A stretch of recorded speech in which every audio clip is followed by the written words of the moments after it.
Vous cherchez des réponses sur la chlordécone? Vous êtes au bon endroit? Ce web documentaire de 10 chapitres vous propose un état des lieux des recherches menées sur la pollution à la chlordécone et de l'accompagnement des professionnels et des autoconsommateurs pour réduire l'exposition de la population à la chlordécone. Suite à l'utilisation de la chlordécone, principalement dans les bananeraies, et malgré son interdiction en 1993, le sol des parcelles sur lesquelles cet insecticide a été utilisé est toujours pollué. En effet, ce pesticide est très persistant. En raison de sa structure chimique, la molécule de chlordécone est très stable et très peu soluble dans l'eau. Les sols antillais, riches en matières organiques et en argile, la retiennent efficacement et elle ne s'y dégrade pas. La quantité de chlordécone qu'un sol peut retenir dépend de la quantité de matière organique du sol et de la nature de ses argiles. La chlordécone va donc persister encore longtemps dans l'environnement. On estime qu'il faudra, suivant la nature des terrains, entre quelques décennies et 600 ans pour permettre une dépollution par lessivage.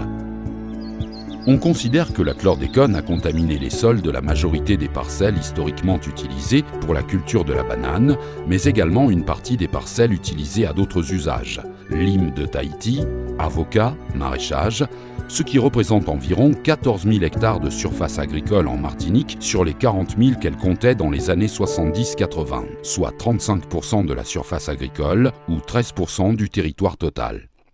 Alors qu'a-t-on fait ?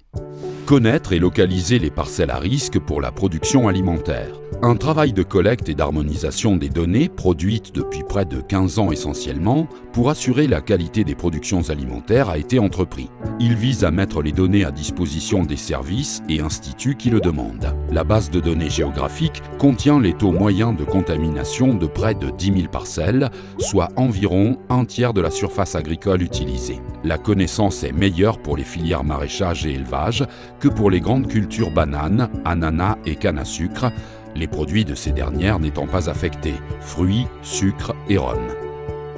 Pour les autres zones, améliorer la connaissance de la pollution. Des analyses sont réalisées pour cartographier la teneur en chlordécone dans des sols en zone périurbaine non agricole. Environ 700 prélèvements ont été réalisés en 2017 sur l'ensemble des communes de Martinique, avec des résultats attendus pour 2018. La Martinique dispose de capacités d'analyse des sols, de l'eau et des denrées. Des recherches sont en cours pour trouver des solutions de dépollution. À ce stade, les techniques de dépollution par les plantes, par les bactéries ou par ajout de produits chimiques ont une efficacité trop limitée pour être mises en œuvre. Ce que l'on sait, la majorité des sols agricoles n'est pas du tout contaminée et 70% sont en deçà d'un seuil pour lequel les végétaux les plus sensibles, racines et tubercules, peuvent être cultivés. Les zones à risque se retrouvent principalement dans le nord et le centre atlantique, ainsi que dans les grandes plaines de culture. La chlordécone a aussi pu être utilisée, mais de façon moins importante, dans d'autres zones de la Martinique. Pour en savoir plus encore sur la chlordécone, restez connectés. Pour répondre à toutes vos questions, cliquez sur le chapitre suivant.